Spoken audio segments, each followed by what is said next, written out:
ይሄ የሚያሳየን በጠቅላይ ሚኒስትሩና በፓርቲያቸው መልካም ፈቃደኝነት በጎ አድራጊነት እንደ ማን ነው ብልጽግናን አከፋፋይ ያደረገው? የህዝብ ድምጽ እያለ ለምንድን ነው ማኖ የምታስነካው? ለምንድን ነው ሱማራ ለሰ ሽባ የምታደርጋቸው? ተቃዋሚዎች ገፍተው እንዳይቃወሙ ህጸጽህን እየነቀሱ ጉብጠትን እንድታቃና እንዳያደርጉ ምንም ኮሽ እንዳይ ቀና ብለው እንዳያቸው የዲሞክራሲ ምህዳሩ ሰፍቶ እነሱም ታትረው አድገው ሰርተው ፖለቲካ ምህዳሩ ሰፍቶላቸው ወደ ስልጣን የሚወጡበት መንገድ መመቻቸት ነው እንጂ ያለበት ብልጽግና ህዝብ መርጦኛል ብሎ በሰጠው በጣም የሚያሳፍር ደግሞ ብልጽግና የሚወዳደርበት ቦታ ላይ እሱ የሚፈልጋቸው ተቃዋሚ ፓርቲዎች ፓርላማ ወይም ክልል ምክር ቤት እንዲገቡ ከፈለገ እሱ እጩ ያቀርብም እዛ ቦታ ለነሱ ይለቅላቸዋል። አየ እንዲህ አይነት የወረደ ሳቦታጅ ይሄ በዳረጎት የተገኘ አቁማዳ ተይዞ የተለመነ ስልጣን ይመስለኛል። አቁማዳ ተይዞ እንደ ቆሎ ተማሪ የተለመነ ስልጣን ምናልባት ጥቂት ሰዎችን ከርስ ሊሞላ ይችላል። እነሱ ከርሳቸውን ሊሞሉበት ይችላሉ። የስልጣን ማማ ላይ ቁጭ ብለው ኑሯቸውን ሊያመቻቹ ይችላሉ። ለኢትዮጵያ ህዝብ ግን የሚጠቅመው ነገር የለም። ምርጫና ጦርነት አብሮ መሄድ አይችልም። በጦርነት ውስጥ የሚደረግ ምርጫም የለም። በዚህ አይነት የተሳከረ ችግር ውስጥ ያለች ሀገር መንግስት ሙሉ ሀገሪቱን ተቆጣጥሮ እያስተዳደረ በሌለበት ወይም በማይታይበት ሁኔታ ምርጫውን ማካሄድ አያስችልም የሚል አቋም ነው ያያዙ ፓርቲዎቹ። እስቲ ምርጫ ቦርድ ምርጫ የሚደረግባቸውን አካባቢዎች ቢጫ፣ አረንጓዴ፣ ቀይ እያደረገ ያሳየው ምልክቶች ምን ያክል ነው ዴቨሎፕ ያደረገው? አብዛኛው ወደ አረንጓዴ መጣ ወይስ ወደ ቀይ ሄደ? ይሄን በደንብ መገምገምና ማየት ያስፈልጋል። እስከ ምርጫው ድረስ ደግሞ ምን ያክል ሊሄድ ይችላል? ሪሊ እስከ ምርጫው ድረስ መንግስት ይሄንን በየቦታው የገጠመውን ጦርነት አሸንፎ አገርን ማረጋጋት ይችላል? ባለፉት 3 ዓመታት ወይም ባለፉት 8 ዓመታት ይሄን ያላደረገ መንግስት አሁን በ2 ወር ውስጥ ይሄን ማድረግ ይችላል ወይ? ምንድነው ይሄን ያክል ዜጎች ችግር ውስጥ እያሉ ሰላም ነው ለማስባል በዚህ ደረጃ? እውነት ነው ጠቅላይ ሚኒስትሩም እናንተ አምሮ ውስጥ ነው ሰላም የሌለው እንጂ ሰላም ነው እናንተ ናችሁ ሁከት የምትፈጥሩ አብሯችሁ ውስጥ ነው። እንግዲህ ሰብስበው እኛን እንደዚህ ሰላም የለም ብለን የምናብደውን ሰዎች ጤነኛ ካልሆነ አማኑኤል ቢያስገቡን ጥሩ ነው፣ ወይ ጸበል ቢወስዱ ወይ ቢጸለይልን። ከዚህ በዘለለ ግን የምናየው እነሱም ራሱ ሰላም አሳዷቸው እኮ ነው ቦታ ስፍራቸውን ለቀው ሲያፈገፍጉ የምናያቸው። ሰላማዊ ጦር ሜዳ ነው ምርጫም። ለምን እዛ ቦታ ላይ ተገኝተው እነሱ አይወዳደሩምና ይሄ በጣም በእውነት ነው የምለው ህዝብም እኮ ይታዘባል። ትዝብት የሚባል ነገር አለና እሱን ማየት ተገቢ ነው። የታጠቁ ኃይሎች ያው እንግዲህ እኔ በያዝኩት ኤሪያ ላይ ምርጫ አይደረግም ብለዋል። የምንዋጋው መንግስትን ለመጣል ነው። መንግስት ደግሞ ምርጫ የሚያደርገው ራሱን ለሚቀጥሉት 5 ዓመታት ሌጂቲሜት ለማድረግ ነው። እኛ ስልጣን እንዲለቅ የምንዋጋው መንግስት ነፍጥ አንግበን የህይወት መስዋዕትነት የከፈልን በምርጫ ሌጂቲሜት እንዲሆን አንፈልግም ብለው ነው እንግዲህ ሙግታቸው። ይሄን ማስታረቅ የሚቻለው በድርድር።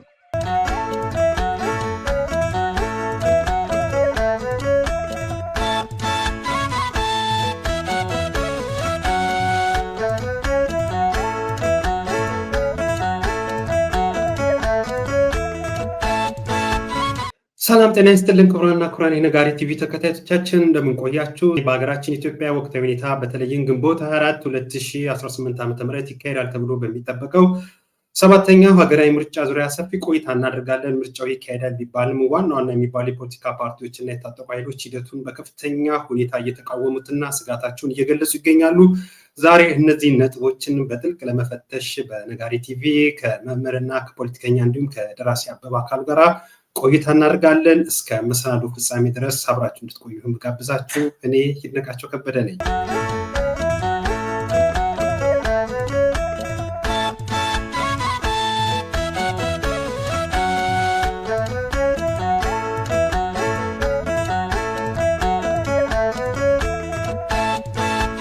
ጤና ይስጥልን መምህር አበባ አካሉ እንኳን ደህና መጣ።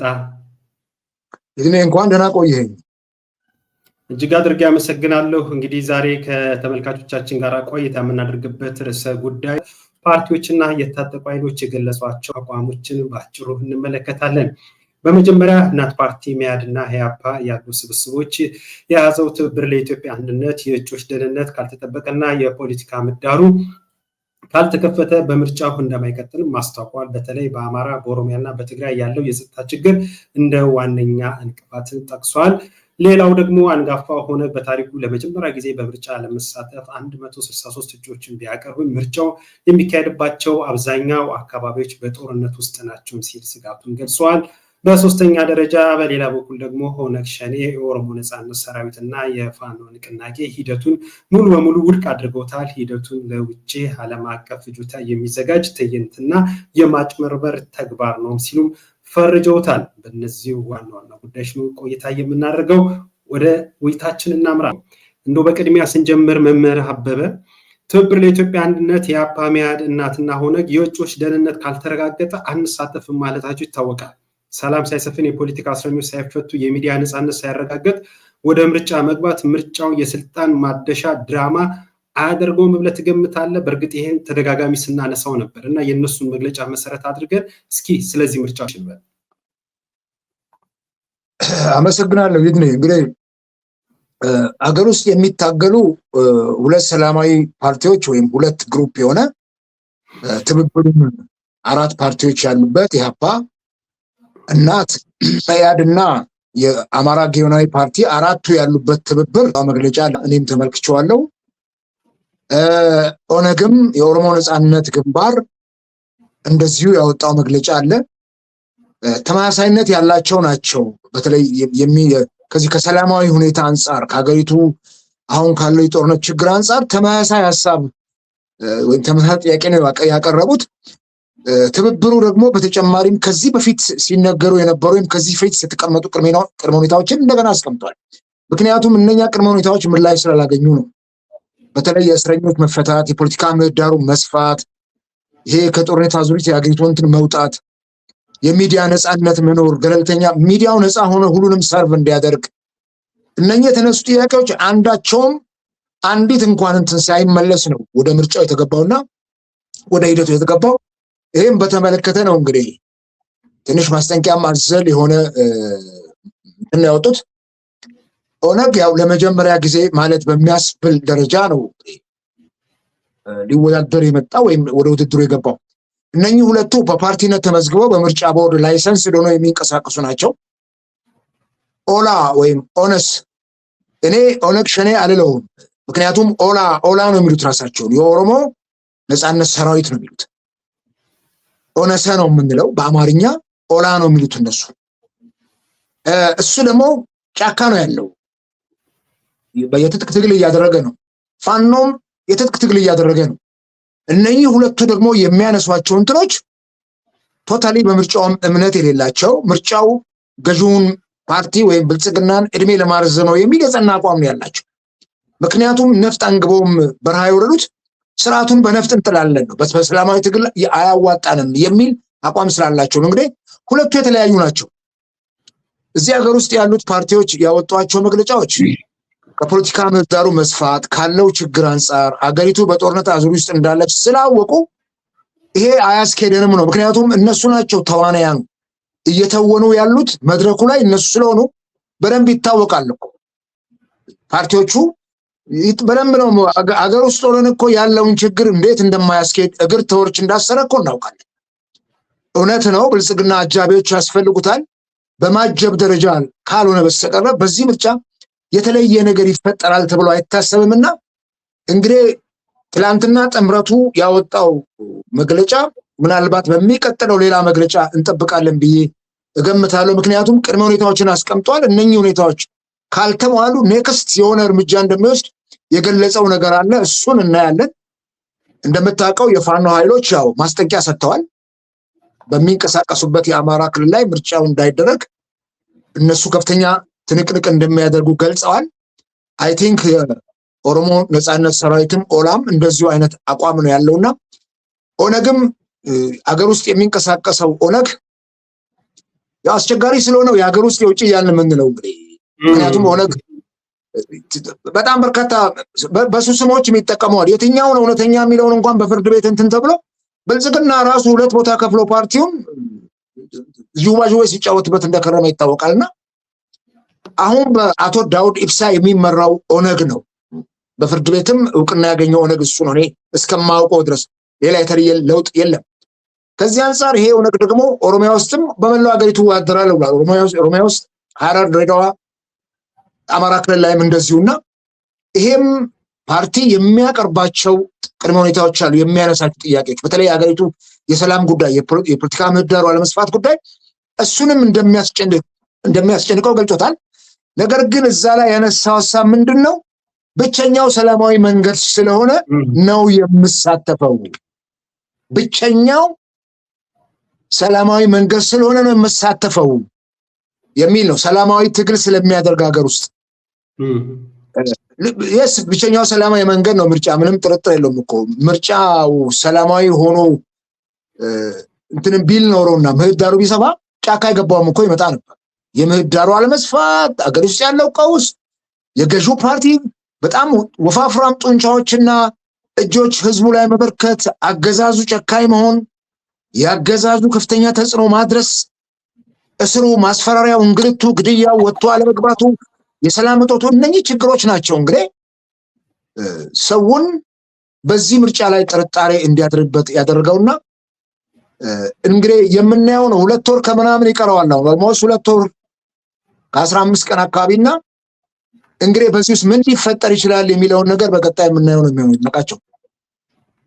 መልካም። ግን የሚነሱት ዋና ዋና ሀሳቦች መምህር አበበ አካሉ እንግዲህ አንደኛ የፖለቲካ ፓርቲዎች የህልውና ስጋት አለ፣ የጸጥታ ቀውስና የከተሞች የምርጫ ስጋት አለ። በእንደዚህ በደረጃ ሀሳቡን ስናነሳው በቅድሚያ ለምሳሌ የትብብሩ ኢህአፓ፣ መኢአድ እና ኦነግ እነዚህ ቅድም አንተም ለመግለጽ ሞክረዋል። 2 ጎራ ነው ያለው። በሀገር ውስጥ የሚንቀሳቀሱ በሰላማዊ በዲሞክራሲያዊ መንገድ ተንቀሳቅሰን ሀሳባችንን ለህዝብ አቅርበን ተወዳድረን በዲሞክራሲያዊ ስርዓት ተመራጭም መራጭም ሆነን እንቅስቃሴ እናደርጋለን የሚሉ የተቋሚ ኃይሎች አሉ። በምርጫው ሂደት ውስጥ አስቀድሞ ቅድመ ሁኔታ የሚያስቀምጡ ቢሆንም እነዚያ ቅድመ ሁኔታዎች ባልተመለሱበትም ሁኔታ ምርጫ ውስጥ አሁንም አለን። ሆኖም ግን አሁን እየገፋ መጥቶ ያለን የአባላቶቻችን ደህንነት አስጊ ደረጃ በመድረሱ ይህንን ወደ ነበረበት ሊመልስልን የሚችል ወደ ሰላማዊ መንገድ ሊያመጣ የሚችል አባላቶቻችን በሰላማዊ መንገድ ተሳትፎ በምርጫው ሊወዳደሩ የሚያስችል አስቻይ ሁኔታ የሌለ እንደሆነ ከምርጫው ለመውጣትም እንገደዳለን የሚል ቅድም አንተም ስትገልጸው እንደነበረ ተጠባቂ የሆነ ነገር አለ። በዚህ 2 ወር ውስጥ መልስ የሚያሰጥ ነገር ምን አይነት ታምራዊ ነገር ካልመጣ በስተቀር ይህንን ነገር ሊያስለውጥ የሚችል ነገር ይኖራል ተብሎ አይገመትም። ስለዚህ አሁን ጥያቄው እየተነሳ ያለው መምህር አበበ አካሉ ከዚህ በፊትም በእርግጥ በተለያየ መንገድ ሲነሳ ነበር። የሀሳብ ምርጫውን ለማስካሄድ አስቻይ ሁኔታ የለም። አስቻይ ሁኔታዎች መሟላት መቻል አለባቸው።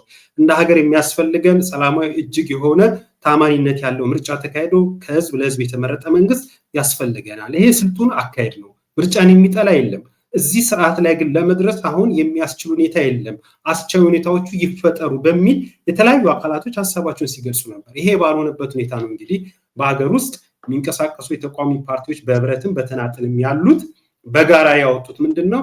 ቅድሚያ ሰላም መሆን አለበት፣ ይህንን ሊያደርግ የሚችል የለም ይላል። አሁን እዚህ ላይ ነው በደንብ እንድንሄድበት የፈለኩት መምህር አበበ አካሉ። ኦነግ በታሪኩ 50 ዓመት ነው እንግዲህ በትጥቅ ትግል ውስጥ ሲንቀሳቀስ የነበረው። ለመጀመሪያ ጊዜ ከዚህ ነገር ወጥቶ 163 እጩዎችን በመረጣቸው ቦታዎች ላይ ለማወዳደር ዝግጅት አድርጌያለሁ። ሆኖም ግን አለ እንግዲህ ለ50 ዓመት በትጥቅ ትግል ሲንቀሳቀስ የነበረ ማለት ነው እንደው ሰምሮለት ወደ ሰላማዊ ትግሉ ገብቶ በምርጫ ራሱ ለማወዳደር ባበቃበት ወቅት ላይ ምን ብሎ ወጣ? ቅድሚያ ሰላም መስፈን አለበት። አሁን ግን ባለው ሁኔታ ይሄ ነገር የተሟላ አይደለም። አስቀድመን ደጋግመን ስንጠይቅ ነበረ። በመግለጫው ላይ ዝርዝር ተቀምጧል። ከታጠቁ ኃይሎች ጋራ በድርድር ተደርጎ ሰላማዊ መፍትሄ ተበጅቶለት አንድ የሆነ መፍትሄ መፈጠር መቻል ነበረበት። ይሄ ባልሆነ ሁኔታ ነው ምርጫ ውስጥ የገባ ነው። ይሄ ነገር ደግሞ በአባላቶቻችን እንደውም ምን ያህል አንዳንድ እንትኑ የሚለው አለ ራቅ ያለው አካባቢ ላይ ተደራሽ መሆን ሁሉ አቅቶን በቴክኖሎጂ በታገዘ መልኩ ቅስቀሳሉ ለማድረግ የተገደድንበት ሁኔታም አለ። በጸጥታ ምክንያት ይላል። ማን ነው ይሄን ያለው? ኦነግ። የት አገር ውስጥ በሰላማዊ መንገድ የሚንቀሳቀሰው ይሄንን ይላል። ትብብር ፓርቲም ይሄንን ይላል። ሌላው ደግሞ በትጥቅ ትግል የሚንቀሳቀሱ ኃይሎች በሁለቱም በኩል ያሉት ደግሞ ይሄኛው የኦሮሞ ነፃነት ሰራዊት የምንለው ምንድነው የሚለው የመንግስት ደግሞ ኦነግ ሸኔ እያለ የሚፈርጀው አሁን ባለው ሁኔታ ምርጫው ለይስሙላና ለዓለም ሕዝብ ድራማ ለማሳየት ካልሆነ በስተቀር መሰረታዊ ለውጥ የሚያመጣ አይደለም ሲል ኮንኗል። የአማራ አፋብኃን ደግሞ በፋኖ በሰጠው መግለጫ ደግሞ ይሄ ካገዛው ስርዓት ተለይቶ የሚታይ አይደለም፣ በአሁን ሰዓት ላይ ምርጫው የይስሙላ ነውና ይህንን አጥብቀን እናወግዛለን፣ በዚህ ሂደት ውስጥ ለሚደረጉ ማናቸውም እንቅስቃሴ ሁሉ እርምጃ እንወስዳለን እስከማለት ደረጃ ደርሷል። በእነዚህ ሁለት ጎራ ያሉትን አሰላለፎችን አሁን ካለው ነባራዊ ሁኔታ እንገምግመው። ከኢትዮጵያ መንግስት አንጻር ምን አስተያየት አለ? እንግዲህ እኔም በግሌ እንደ አንድ ፖለቲከኛ በአባልነት ያለውበትን ፓርቲ ቀደም ባሉት ጊዜ ትብብሩም እስከሚመሰረት ባለው ምርጫው አስቻይ ሁኔታ የለውም የሚል ሀሳብ ሲቀርብ ቆይቷል። አስቻይ ሁኔታ የለውም ምርጫው፣ የሀገሪቱ አጠቃላይ ሁኔታ የሚያስችል አይደለም፣ ቅድሚያ ሊሰጠው የሚገባው አሁን በጦርነት ደረጃ የደረሰውን ግጭት ማርገብና ወደ ድርድር መምጣት ነው የሚል ተደጋጋሚ ሀሳቦች ተነስተዋል። የፖለቲካ ምህዳሩ መጥበብ አትሊስት አንድ ፓርቲዎቹ ተባብረው ሊታገሉት የሚችሉበት የራሳቸው ወይ ይኖራቸዋል። ዲሞክራሲያዊ መብታቸውን ተጠቅመው የሚያደርጉት እርምጃ ይኖራል። ችግሩ ግን አሁን የሀገሪቱ በጦርነት ቀጠና ውስጥ መሆን፣ የሀገሪቱ ሰላም እጦት፣ ግጭቶች የተበራከቱ መምጣታቸው፣ የታጠቁ ኃይሎች በተለይ ኦነስና ፋኖ ያላቸው የታጠቀ ኃይል በኦሮሚያና አማራ ክልል የሚያደርጉት እንቅስቃሴ ሌሎቹንም አንደርማይንድ ማድረጋችን አይደለም። ቤኒሻንጉል ጉሙዝ አካባቢም ያለ አካል አለ፣ ሌላም ቦታ አለ፣ ስለማይገለጽ ነው ብዙ ጊዜ። ነገር ግን እነኚህ ቦታዎች ላይ ያለው ችግር የማይፈታ ከሆነ አስቻይ ሁኔታ ምርጫ ውስጥ የለም የሚለው ምርጫና ጦርነት አብሮ መሄድ አይችልም። በጦርነት ውስጥ የሚደረግ ምርጫም የለም። በዚህ አይነት የተሳከረ ችግር ውስጥ ያለች ሀገር መንግስት ሙሉ ሀገሪቱን ተቆጣጥሮ እያስተዳደረ በሌለበት ወይም በማይታይበት ሁኔታ ምርጫውን ማካሄድ አያስችልም የሚል አቋም ነው የያዙት ፓርቲዎቹ። እኔም የምጋራው ነገር አለ። ይሄን በደንብ አድርጌ ነው የምጋራው። አስቻይ ሁኔታ እንደሌለ አስቀድመን የተናገርን ነው ያለን። እንግዲህ ይሄ ከታጠቁ ኃይሎች ጋር ያለውን ድርድር ማድረግ ጊዜው አልፏል። ቀድሞ ይሄን ማድረግ ነበረበት መንግስት። ሁልጊዜ ብልጽግና መራሹ መንግስት የሚያስበው በጦርነት ኃይል አሸንፋለሁ የሚል ሐሳብ ስለያዘ ነው። ይሄ ችግር ነው እንግዲህ ዛሬ ሲንፏቀቅ መጥቶ ሲድህ መጥቶ ምርጫው ጋር ደረሰው። በኋላ ላይ እናየዋለን ምርጫው መውጫ መንገድ ይሆናል ወይ ከዚህ ጦርነትና ካደረክ ችግር፣ እሱን የምናየው ጉዳይ ነው የሚሆነው። ነገር ግን አሁን እነሱ ያነሱ ጥያቄ የእጩዎች ደህንነት ጉዳይ፣ የመራጩ ህዝብ ደህንነት ጉዳይ፣ የራሱ የኮሮጆ የደህንነት ጉዳይ፣ እነኚህ ችግሮች ያሳስቡናል። በተለይ እጩዎች የገዢው ፓርቲም ሆነ አሁን መግለጫ አውጥተው ማድረግ አይቻልም ምርጫውን የሚሉ የታጠቁ አካላትም ጭምር የሚሰጡት ማስጠንቀቂያ እጩዎችን ያስበረጋል፣ መራጩንም ህዝብ ያስበረጋል፣ ምርጫ አስፈጻሚዎችንም ያስበረጋል፣ የምርጫ ቦርድ ሙያተኞችንም ጭምር የሚያስፈራራ ነው። በዚህ ሁኔታ ከህይወቱ ጋር እየተወራረደ ሄዶ ይሄን የሚያደርግ አካል ማግኘት በጣም ከባድ ነው የሚሆነው። በተለይ ከእጩዎች ጋር በተያያዘ ፍራቻ አለ ፓርቲዎች ጋር። ለዚህ ነው ትብብሩ የሚያወጣው። ለዚህም ነው ኦነግም እስከ መጨረሻው ጥግ ድረስ ሄደን መንቀሳቀስ አልቻልንም የሚለውን ነገር ያነሱት። ምክንያቱም በመላ ሀገሪቱ የሚስተዋለው የሰላም እጦት መፍትሄ እስካላገኘ ድረስ እንደ ልብ ተንቀሳቅሶ አይደለም ምረጡኝ የሚል ዘመቻ። ሁለት ነገር ነው ማየት የሚገባን ይድነቃቸው። አንደኛው ነገር አገር ውስጥ ያሉት በሰላማዊ መልኩ ይንቀሳቀሳሉ፣ ካሸነፉም ሀገር ይመራሉ፣ ስልጣን ተረክበው ገዢውን ፓርቲ ምርጫው ዲሞክራሲያዊ ሆኖ ተአማኒ ሆኖ ግልጽነት ያለው ሆኖ ቢሆን ይቅርታ አቤ፣ እሱ እኮ ነው አሁን ሁለቱም ጎራዎች ይሄንን ነገር በኩል ነው እየኮነኑት ያሉት። ማለት የሚያስማማ ነጥብ እየተመጣበት ነው ያለው። አሁን በዚህ በሰንጠረዡ ላይ እንደማሳያ የቀረበ ነው፣ ጥልቅ የሆነ ትንታኔ የሚያሳይ አይደለም። ለምሳሌ በሀገር ውስጥ እንደ ትብብር ያሉት እንደ ኢህአፓ፣ መኢአድ ሌሎችን ጨምሮ ምንድነው የሚሉ የእጩ አባላትን ደህንነት ካልተረጋገጠ፣ ጦርነቶች በድርድርም ካልተቋጩ በዚህ ሂደት ውስጥ ለመሳተፍ እንቸገራለን። መሬት ላይ ያለ ህግ ሀቅ ነው። ይህን ነገር በአማራ፣ በትግራይ፣ በቤኒሻንጉል፣ በኦሮሚያ በተለያዩ አካባቢዎች ይሄ ችግር አለ ይላል። ይሄ ማለት ምንድነው? በምርጫው ለመወዳደር ተመዝግቦ የሚንቀሳቀስ ሰላማዊ ፓርቲዎች ናቸው ይሄንን ያሉት። እንቀጥል ደግሞ ኦነግ የኦሮሞ ነፃነት ግንባር፣ እሱም ከ50 ዓመት በኋላ በትጥቅ ትግል የሚታወቅ ነው። የራሱ የሆነ ጠንካራ መጥፎ ጎኖች ብዙ የሚነሱበት ነገር እንዳለ ሆኖ ከ50 ዓመት ትጥቅ ትግል በኋላ በዚህኛው በምርጫ ለመሳተፍ እንቅስቃሴ ውስጥ ነኝ። በኦሮሚያ፣ በመተከል፣ በአዲስ አበባና በአንዳንድ በተመረጡ አካባቢዎች ሆኖ ግን በሰላማዊ መንገድ ለመታገልና ምርጫ ለማድረግ የሚያስችል ምንም አንዳች ነገር የለም። መቅደም ያለበት ምርጫውን ለማስካሄድ የሚያስችል ሰላማዊ ሁኔታ ነው። አሁን ሰላማዊ ሁኔታ የለም። አስቀድመንም ስንናገር ነበረ። ከታጠቁ ኃይሎች እንደ ሀገር ከገጠሙ ችግሮች በተመለከተ መንግስት በድርድርም ይሁን በውይይት አንዳች ነገር ፈትቶ መፍትሄ ሊያበጅ ይገባል። ይሄ ባልሆነበት ሁኔታ ግን አሁን ላይ ስናየው ግን ምርጫው እጅግ አስጊ ደረጃ ላይ ደርሷል። ሰላም ይቅደም አለ።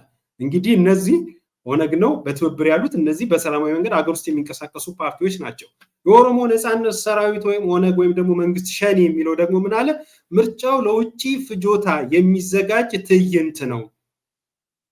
ይሄም ሲሆን ደግሞ በአገሪቱ 70% ባሉ ክፍሎች በሙሉ ምንም ምርጫውን ሊያስኬድ የሚያስችል ሁኔታ የለም። የጸጥታ ስጋቶች አለ። መንግስት መር በሆኑ መንገድ ጦርነቶች እየተካሄዱ ነው ያሉት። ይሄ በሆነበት ሁኔታ ምርጫው የሚያስችል ነገር ምንም የለም ነው። ደግሞ የአማራ ፋኖ ብሔራዊ ንቅናቄ ደግሞ የሰጠው ፋኖ ምንድነው? ምርጫው የማጭበርበር ተግባር ነው። በዚህ በማጭበርበር ተግባርና መንግስት እድሜውን ለማራዘም በሚያስኬደው የይስሙላ ምርጫ ላይ መሳተፍ ከጠላት ወራት ተለይቶ የሚታይ አይደለም ይላል። ቁም ነገሩ አሁን ምንድነው? በትጥቅ ትግልም በሰላማዊ መንገድም የሚንቀሳቀሱት አንድ የሚያስማማው ነገር እንደ ሀገር ምርጫውን ሊያስኬድ የሚችል ሰላማዊ ሁኔታ የለም። ይሄ በሆነበት ሁኔታ ምንድነው የሚጠበቀው? አሁን በዚህ በቀሩት 2 ወራቶች ምንድነው የሚጠበቀው? የቀረቡ ምክር ሀሳቦች አሉ። እነዚህ ችግሮች እንዲፈቱ በሰላማዊ መንገድ የሚንቀሳቀሱ በሀገር ውስጥም ያሉ በውጭም ያሉ ባለ ህሊናዎች የአገሬ ጉዳይ ያገባኛል የሚሉ ካንተ ጋርም ተደጋጋሚ በምንሰራው መሰናዶ ሁሉ እነዚህ ችግሮች እንዳይመጡ እና የባሰ ምስቅልቅል ውስጥ እንዳይገባ አማራጭ ሀሳቦች አንተም ጭምር ስታቀርብ ነበር። እነዚህ ሁሉ ወደ ጎን ተገፉ። አሁን ላይ ግን ሁሉም ወደ አንድ መስመር የሚያመጣ ይሄ ነገር መጣ። በእርግጥ ምን ይሆናል የሚለው ምርጫውን ወደፊት አይተን ሀሳብ የምንሰጥበት ቢሆንም እስካሁን ባሉ መረጃዎችና መሬት ላይ ባለው ሀቅ መሰረት ከዚህ ምርጫ ምን እንጠብቅ? አቤ ትክክል ነው። ቅድም ያነሳውልህም ይሄ ነው። አገር ውስጥ ያሉት በሰላም የሚንቀሳቀሱ የትብብር ፓርቲና የትብብሩ ፓርቲዎች ትብብርና የኦነግ ተመሳሳይ ሀሳብ ነው ያለው። አስቻይ ሁኔታ የለም። የፖለቲካ ምህዳሩ የሀገሪቱ ሰላም በጦርነት የታመሰች ነው። በየቦታው ግጭት አለ። በዚህ ውስጥ አልፎ ምርጫ ማድረግ አይቻልም። ተመሳሳይ ሀሳብ ነው ሁለቱ ያዙት። ውጭ ደግሞ በበረሃ ትጥቅ ትግል ላይ ያደረጉ ያሉት ኦነሰም ሆነ የአማራ ፋኖ ተመሳሳይ ነገር ነው የሚያነሳው። ምክንያቱም ዓለም አቀፍ እውቅና እንዲሰጠው መንግስት ወይም ኢትዮጵያ ምርጫ አድርጋ ተሻግራለች እንዲባል በመሰረቱ ከህወሓት ኢህአዴግ ጀምሮ የኛ መንግስት ለሀገር ህዝብ ኖሮ አያውቅም። ለህዝቡ አይደለም የሚኖረው። ውጪዎቹ ብቻ አክሴፕት ያደርጉት። ህዝቡ ጠላው አልጠላው ልክ ነህ ብለው ካሉት እነሱ ስህተት እየሰራም እየገደለም እያፈነም እሱ ነው የሚፈልገው። ምክንያቱም ድጋፉን እርዳታው ምኑ እንዳይቋረጥ ነው የሚፈልገው። ውጭ ያለውን እንትን ነው የሚያየው እንጂ አገር ውስጥ ያለውን መቀመቅ ብንገባም ለዜጎቹ ጉዳዩ አይደለም ይመስልና ይሄን ግምት ውስጥ አስገብተን የሁለቱን እንትን ስናየው አስቻይ ሁኔታ የለም። አራቱም አንድ ላይ እንኳን ጠቅለል ደግሞ ስናያቸው ማድረግ የማይቻልበት ሁኔታ ነው እየጠቆሙ ነው ያሉት፣ እየነገሩንም ያሉት ኖ አሁን አስቻይ የለም። በኔ ክልል እኛ በያዝነው በተቋጠርነው አካባቢ ምርጫ ማድረግ አይቻልም ይላሉ የታጠቁ ኃይሎች። ይሄን ደግሞ አንዳንድ እንትኖች አሉ፣ ፍንጮች አሉ። አሁን እንዳይካሄድ አንዳንድ እንቅፋቶችን በመፍጠርም እርምጃ በመውሰድም ጭምር እያደረጉ ያሉትና በዚህ ውስጥ ነው እንግዲህ ይሄ እዛ ጋር ካለ በሰላማዊ ትግል እንንቀሳቀሳለን የሚሉት የሀገር ውስጥ ፓርቲዎች ደግሞ አያስኬደንም፣ ጥግ ድረስ ሄደን ምርጫውን መቀስቀስ አንችልም፣ መሳተፍ አንችልም፣ እጩዎቻችንን ማቅረብ አንችልም፣ ችግሩ የከፋ ነው፣ አስቻይ ሁኔታ የለም ነው የሚሉት። ጠቅልለ ስታየው አራቱም ተመሳሳይ ሀሳብ ነው ያላቸው። ዜን ውሳኔው ያለው መንግስት ጋር ነው። እኔ ኦነግ እንግዲህ ኦነግ 2 ዓመት 2 ተርም እንትን ካለ ያው ይሰረዛል። ባለፈው አልተዋደረም። ስድስተኛውን ሀገራዊ ምርጫ ቀደም ሲል በነበርኩበት ፓርቲ ውስጥም በመራንበት ወቅት የኦነግ እንቅስቃሴ ኦሮሚያ ውስጥ በፍጹም አልነበረም። ጠቅላላ ቢሮዎቻቸው ተዘግተው ነበር ይታወቃል። የኦፌኮና የኦነግ ኦፌኮም አሁን ላለመሰረዝ ያው እንዲህ ሐላል ወጥቶ እንዲህ በግልጽ አልተወያየም እንጂ ላለመሰረዝ ያው የግድ መሳተፍ ስላለበት ውስን ቦታዎች ላይ ፓርቲስፔት ያደርጋል፣ እጩዎችን ያቀርቡ። እነዚህን ስናይ እንግዲህ ይሄ በቃ እንዳይበላ ግፋው እንዳያማጥራው አይነት ነገር ነው እየተፈጠረ ያለውና ይሄንን ተሻግረን ሄደን ምን አይነት መንግስት እናዋቅራለን የሚለው ወደፊት የምናየው ነው የሚሆነው። ከዚህ ውጭ ግን እነኚህ አካላት ያቀረቡት አስቻይ ሁኔታ የለም የሚለው ዛሬ ብቻ በምርጫው ዋዜማ ላይ ወይም አፋፍ ላይ ሆነን አይደለም። ገና ከ6 ከ8 ወር በፊት ጀምሮ በጋራ ምክር ቤቱን የፖለቲካ ፓርቲዎች መግለጫ ሲያወጡ ነበር። አያስኬድም፣ አሁን ያለው ሁኔታ ምቹ አይደለም፣ በተለይ የግጭቶቹ የሰፉ መምጣት። እስቲ ምርጫ ቦርድ ምርጫ የሚደረግባቸውን አካባቢዎች ቢጫ፣ አረንጓዴ፣ ቀይ እያደረገ ያሳየው ምልክቶች ምን ያክል ነው ዴቨሎፕ ያደረገው? አብዛኛው ወደ አረንጓዴ መጣ ወይስ ወደ ቀይ ሄደ? ይሄን በደንብ መገምገምና ማየት ያስፈልጋል። እስከ ምርጫው ድረስ ደግሞ ምን ያክል ሊሄድ ይችላል? ሪሊ እስከ ምርጫው ድረስ መንግስት ይሄንን በየቦታው የገጠመውን ጦርነት አሸንፎ አገርን ማረጋጋት ይችላል? ባለፉት 3 ዓመታት ወይም ባለፉት 8 ዓመታት ይሄን ያላደረገ መንግስት አሁን በ2 ወር ውስጥ ይሄን ማድረግ ይችላል ወይ? ከዚህ በዘለለ በሰራዊት ብዛት ታጅበ ምርጫ እንዴት ታደርጋለህ? ምርጫ ጤናማ ሲቹዌሽን ይፈልጋል። ሰላማዊ የሆነ ኤሪያ ይፈልጋል። አንድ ጥሩ ምግብ ሽንት ቤት ቁጭ ብለህ አትበላው። ጥሩ ቦታ ይፈልጋል። ጥሩ ነገር አይንህ እያየ እንድትመገበው። በኮሪደር ልማት አገር እያንቆጠቆጥኩ ነው እያሸበረኩ ነው የሚለው መንግስት አገር እያለማሁ ነው የሚል መንግስት አይናችን የተዋበ ነገር እንዲያ የሚጨነቅ ከሆነ ምርጫውም ሰላማዊ ነገር እንዲኖረው መጨነቅ መቻል አለበት። ሰላማዊ ነገር ካሌለ ምርጫው ውስጥ ዜጎች በስጋት ሆነው በስጋት ብቻ አይደለም በኋላ እናነሳዋለን ተገፍተው ዜጎች ተገፍተው ነው ይሄ ምርጫ። አሁን ደግሞ የካድሬ አስገዳጅነት አለ።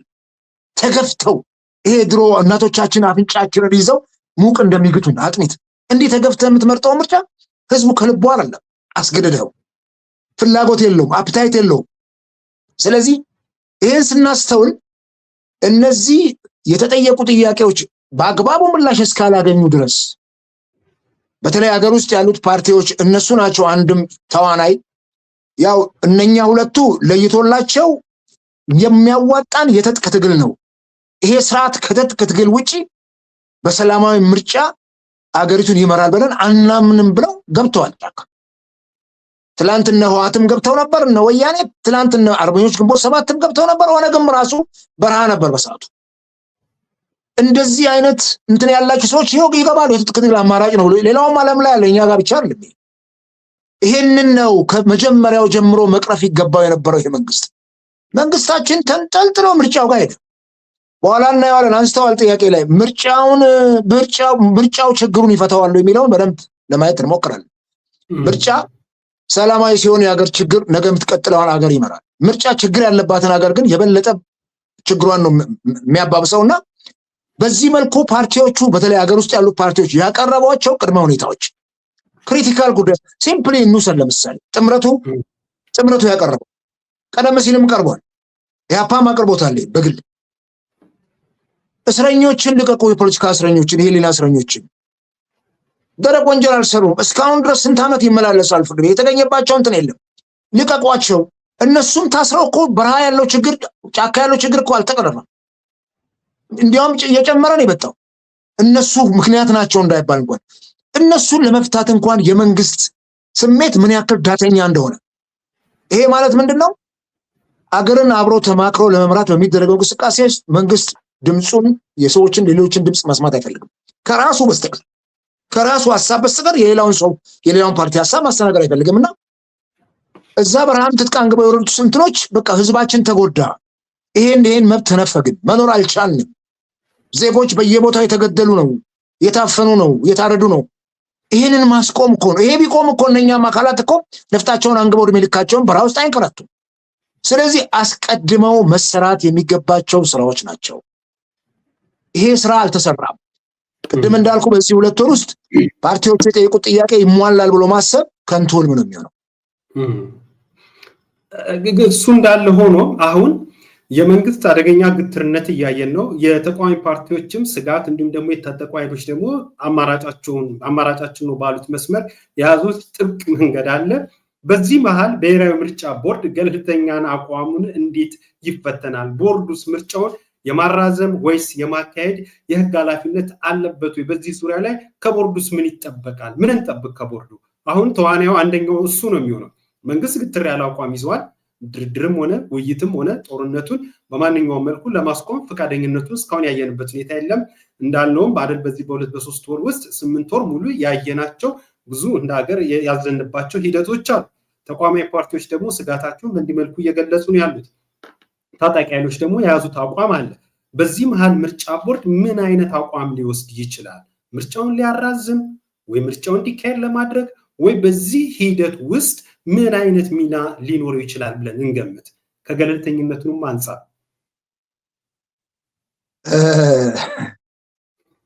በዚህ በልብ ወለድ ኤሌመንትስ ኦፍ ኖቭል የሚባሉ አሉ። የልብ ወለድ አላባውያን የምንላቸው ዋና ገጸ ባህሪ የሚሆኑ ንዑሳን ገጸ ባህሪያት አሉ። በእኛ ምርጫ ውስጥም አይ ቲንክ ሶ ምርጫ ቦርድ ይሄ እዚህ ስቴክ ሆልደሩን እንዲህ አይነት ስልጣን ሰጠው። አሜሪካን ከወሰድካቸው የኛ ምርጫ ቦርድ በጣም ዲሞክራሲ ወደሰፋበት ስልጣን ወዳላቸው ሀገር ወሰድናቸው እኮ። ማን ነው ይሄን ስልጣን ለነሱ የሚሰጣቸው? ምርጫ ማራዘም ይሄ አይሆንም ብሎ ማለት እነሱ እንደ እየተከረከሙ እኮ ነው ምርጫ ቦርድ ነው የሚመሩት። ምን ሆነ ነው? ራሱ ሾማቸው እኮ ናቸው እንደፈለገ የሚያሽከረክራቸው። ስድስተኛውን ሀገራዊ ምርጫ የመራችው ብርቱካን ሚደቅሳ ነበረች። እኔ እሷ ትሻለኛለች። ምክንያቱም በቅርበትም ከስድስተኛው ሀገራዊ ምርጫ ጋር አብረን እንሰራም ስለነበረ ፓርቲውን ኦኬ። በዛን ጊዜ የነበረውን ህጸጽ በሚገባ ፊት ለፊት ትጋፈጥ ነበር። ዛሬ እኮ እነ ሜላትወርቅ ይህን ማድረግ የሚችሉ አቅሙም የላቸውም። ምርጫ ቦርድን እንዴት አድርገው እርሾውን አስጥለው የመጀመሪያ ስድስተኛው ሀገራዊ ምርጫ ላይ ፕራክቲስ ያደረጉ የቦርዱ አመራሮችን እኮ ጠቅላላ እኮ ነው ነቅለው አውጥተው ያለ እርሾ አስቀርቶ አዲስ ተኩት። የሚገርም ነው ይሄ በጣም። ምክንያቱም ከባለፈው ልምድ ነበራቸው እነሱ። ይሄን ልምዳቸውን ሁለተኛው ዙር ላይ ኤክሰርሳይዝ እንዲያደርጉ አልተፈለገም።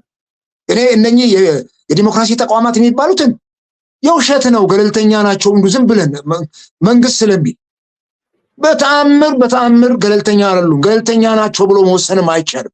ይሄን ማስማማትም አይቻልም። ምክንያቱም ወደፊት እግዚአብሔር እድሜ ሰጠን በደንብ የምንናገራቸው ነገሮች አሉ። እንደ ልብ የምንናገርበት ዘመን ሲመጣ ያየናቸውን ነገሮች በአይናችን በደንብ በተጨባጭ ያየናቸውን ነገሮች እናያለን። የነኚህ የዲሞክራሲ ተቋማት ገለልተኛ አለመሆንን ጉዳይና እሱ ምንም ጊዜ ያለ ይመጣል ጊዜ እግዚአብሔር ብቻ እድሜ ይስጠን። ከዚህ በዘለለ ግን ምርጫ ቦርድ ምን አቅም አለው? ምንድነው? ማን የሾመው ምርጫ ቦርድ? ፓርላማው እኮ ነው። ፕራይም ሚኒስትሩ እኮ ናቸው። ይሄ ገለልተኛ ኮሚቴ ምናምን ተብሎ አጣርቶ አመጣው ተወሱ። እሱ ፌክ ነው። እሱ እነሱ ሳያምኑበት ማን ነው ምን ላይ የሚቀመጠው? በኢሰመኮ ተመልከት። ዶክተር ዳንኤልን የተሻለ ስራ የነበረ ሰው እንዴት ለማንሳት ፓርላማ ላይ ጠቅላይ ሚኒስትሩ ጭምር እንደተላላጡ ታውቃለህ። የፈለጉትን ሰው ነው ያስቀመጡት። ይሄ ኢትዮጵያ ውስጥ የሚደረገው የሰብአዊ መብት ጉዳይ ጸጥ ረጭ አለ። ይሄን የተፈለገው እና ምርጫ ቦርድም ያው ገዢውን ፓርቲ የሚሞሽር ነው። ሰርጉን የሚደግሰው ምርጫ ቦርድ ነው። እንግዲህ አጃቢና ሚዜዎቹ ራሳቸው ናቸው። አጃቢዎቹ ያው ፓርቲዎች ናቸው። ታጅቦ ቤተመንግስት ማስገባት ነው። ከዚህ በዘለለ እኔ ከምርጫ ቦርድ ይሄን ያክል የጎላ ሚና በዚህ እንትን ላይ አቋም አለው ብያለሁ። ይሄ ቢሆን እኮ አስቻይ ሁኔታ እንደሌለ እነሱም ያውቃሉ። እንዴት ነው ግማሽ ተላይቶ ግማሽ አጎፍሮ የሚሆነው? የሴኩሪቲ ሹ ያለባቸው በጣም በርካታ ቦታዎች ምርጫው አይደረግም። ያ ህዝብ ተወካይ ያስፈልገው ወይ ፓርላማ ውስጥ? ትግራይ ሙሉ ለሙሉ አይደረግም። አማራ ኦልሞስት 70% አካባቢ ለማድረግ አስቸጋሪ ነው። ኦሮሚያ ኦልሞስት ከ50% በላይ፣ ቤኒሻንጉል ጉሙዝ የተወሰኑ፣ ሌላ ቦታ እንደዚህ የተወሰኑ ችግሮች አሉ። እነኚህ ባሉበት ሁኔታ እነኛ ዜጎች ኢትዮጵያውያን አይደሉም ወይ? ውክልና ያስፈልጋቸው ወይ ፓርላማ ውስጥ? በስድስተኛው ሀገራዊ ምርጫ እኮ ውክልና ያጡ ከሴኩሪቲ ሹ ጋር ተያይዞ ውክልና ያጡ እኮ ምርጫ ክልሎች ስቲል 5 ዓመት ሙሉ ተወካይ አልነበራቸው። ትግራይም እንደዛው። እነዛ ኢትዮጵያውያን አይደሉም ወይ? የህገ መንግስቱ አካል አይደሉም ወይ እነሱ? የሀገሪቱ ቴሪቶሪ አካል አይደሉም ወይ እነሱ? ይሄ ሲታሰብ እኔ ዝም ብሎ ቅድም ኦነግም እንዳለው ትብብሩም እንዳለው ዓለም አቀፍ እውቅና ለማግኘት ኢትዮጵያ ምርጫ አደረገች ተብሎ ልክ በፋናና በኢቢሲ ምናምን በኢትዮጵያ ቴሌቪዥን እንደሚደሰቆረው ይሄንን ለማድረግ ከሆነና የውጭ ምዕራባውያን ተቀባይነትን ለማግኘት ምርጫውን እነሱ አክሴፕት ኢትዮጵያን አክሴፕት እንዲያደርጉት አይደለም እኮ የሚፈልገው፣ ምዕራባውያን አክሴፕት ልክ ናችሁ ራይት እንዲያደርጉት። በቃ እነሱ ኤክስ ካደረጉት አስቸጋሪ ነው ለዚህ መንግስት የሚቀጥሉት። እነሱ ራይት እንዲያደርጉት ይሄን የተፈለገውና ይሄን ለማድረግ ሲባል ነው። ምርጫ ቦርድ በዚህ ውስጥ ያለው ስልጣን ምንም አይደለም፣ ምርጫውን ማስተባበር ነው። ሰሞኑን አይተሃል አይደል? ምርጫ ቦርድ አፈንግጠው የገቡ አስመራጭ ሆነው ምርጫ አስፈጻሚ ሆነው ከገዢው ፓርቲ ከየት ነው የመጣው? ድሮም እኮ ባለፈውም እኮ የወይዘሪት ብርቱካን የነበረችበት ዘመን ምርጫ ቦርድ ችግሩ እኮ ነው። ገለልተኛ ምርጫ አስፈጻሚ አካላትን ማግኘት አልተቻለም። የክልል መንግስታት የሚሰጧቸው የራሳቸውን ሰው ነው። ይሄንን የዜማዊ ውስጥም እያለን በደንብ አጥንተነው ምርጫው እንዴት እንደተጨበረበረ ገልጸናል።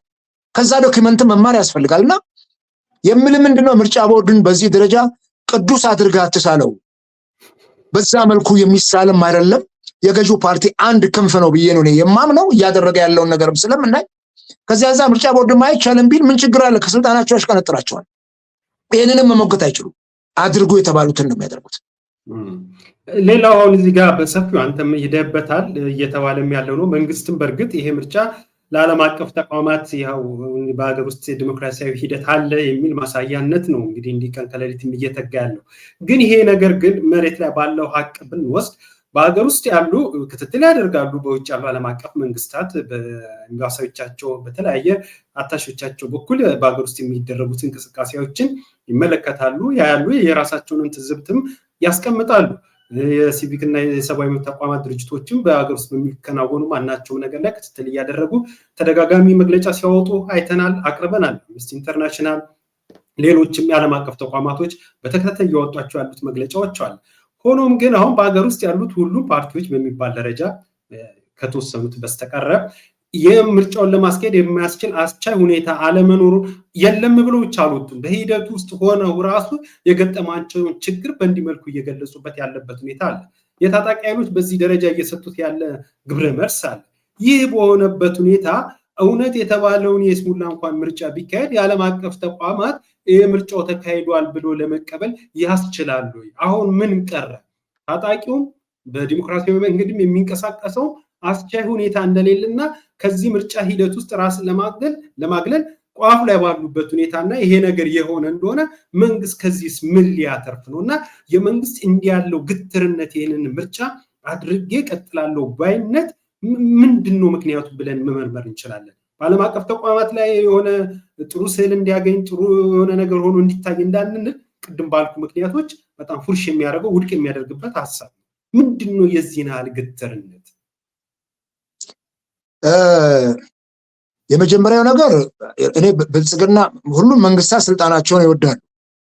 በዲሞክራሲ እጅግ በጣም የዳበሩና የተቃኙ ሀገሮችም መሪዎች ስልጣናቸውን ይወዳሉ።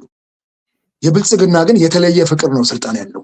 እኔ በደንብ ነው በዚህ በቆየንባቸው ጊዜያቶች ውስጥ አይተናል። ምን ለዚህ እኮ ማሳያ የብልጽግናን ጉባኤ እኮ